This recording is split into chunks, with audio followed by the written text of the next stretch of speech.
As opposed to that idea of like most people spend 95% of the time looking for a property, looking for a deal, like wherever it's convenient to them. They kind of lump that whole like market and property thing based on convenience or based on access to that. Again, you buy the property once, but you own it forever. So when you say team, Greg, you're essentially saying like, who is going to make sure that it gets marketed to find a resident? Who's going to make sure that that resident moves in and they have all their things taken care of? Who's going to make sure that when something breaks inside the home, that thing gets fixed? Who's going to make sure that as, like 3 or 4 months before the lease is running out, that you're having these conversations about somebody's options and like why it makes more sense for them to renew versus go find something else? Who's going to give you the pricing? Who's going to do all that stuff? Who's going to give you the advice on like what price to set for that rent, or give you the advice on like, is this something that needs to be fixed now or later, right? Like those kinds of things really matter. I know that in my journey, if I didn't, if I was going to manage it myself, I would not have become a real estate investor. Right. Right. So like that is just the biggest obstacle to overcome. And it's the biggest like indicator to long-term success, which is part of the question. 100%. So that being said, I also think there's another part of this of that would not have gotten me into the asset class if like number one was like I was never going to be able to take care of it, right? Like I can't just put that on Marta because I know that I wasn't going to do it. The other part was like I also didn't really want to go out and find the property. Like I just kind of wanted it to fit to my schedule, and I felt like I was lucky to understand this like turnkey real estate model. You want to describe that piece as well? The old way of doing this is, you go out, you say, hey, I want to buy a rental property. Then you go out and find a realtor and you spend a whole bunch of time trying to go and look at properties together or whatnot. Then you put offers in, then you get denied, before you know it, it's 9 months, 12 months of going through this process, wasted time before you can actually maybe get a property under contract. So then you do that. And then, the property needs a little bit of work to put it into great rental shape. Yeah. And next thing you know, you need to find a contractor. But I don't know how many of you want to stop what you're doing on your day job to go and manage construction projects, but it's not typically high on the list of things that our clients want to do. And it becomes a stressor then. And so now, now you got to make sure the project comes in on time and on budget. So a whole lot of work there. And what do you think the chances of it coming in on time and on budget are?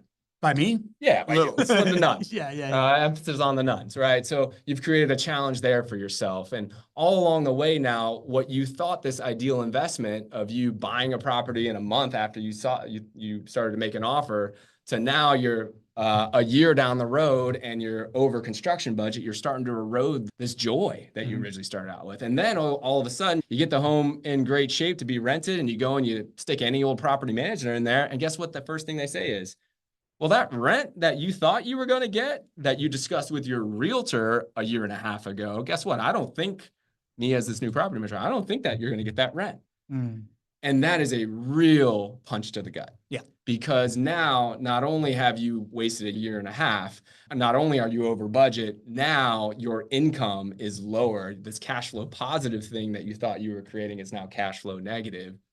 And then you do what you can. You get that, you get somebody in the home.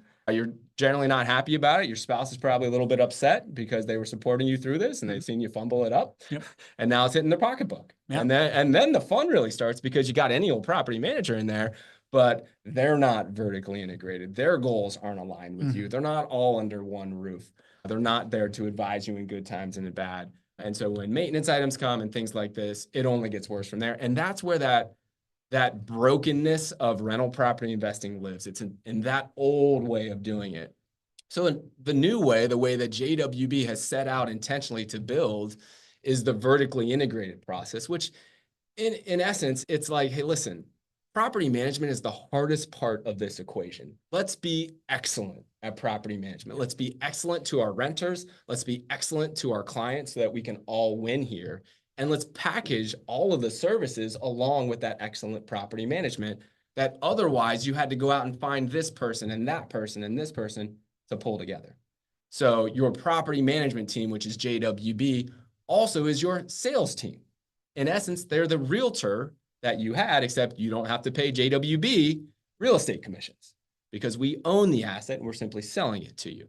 But the process of finding a property literally is done over a few phone calls. Yeah. And you save yourself months, years of that hassle process the old way. And every other service comes along with it. All of the homes are professionally renovated.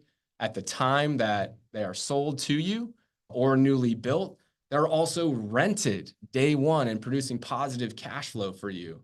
And so this model, we pioneered this model, started 19 years ago. It just wasn't done back in the day, but it's with the outcome in mind, the experience in mind. We're taking away that fragmented team approach, which really wasn't team-centric, and starting with wonderful property management and coupling those services around there. Yeah, man. I love it. You know, my frame of reference for this is the construction industry, where the first 15 years of my life first 15 years of my career. Tell me about the first 15 years of your life. Well, that was like Venezuela, Miami, Spain, and then back to Miami. But anyways, and there's just a very big difference between having to talk to an architect who designed it, having to talk to the general contractor who is then in charge of building it, and then having to talk to the painter who is blaming the drywall guy for why the paint came out crappy, right? Like that is just like a very like inefficient way of like figuring out who's going to point a finger at who, as opposed to like something that was called design build, which was groundbreaking as I was leaving the construction industry, and it blows my mind,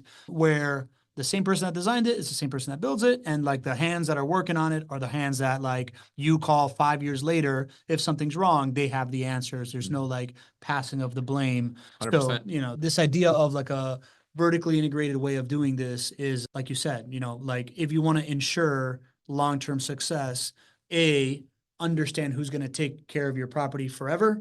And then B, you know, make sure that the person selling it to you is the person that's going to take care of the property, because now everything is aligned, right? So that's the answer.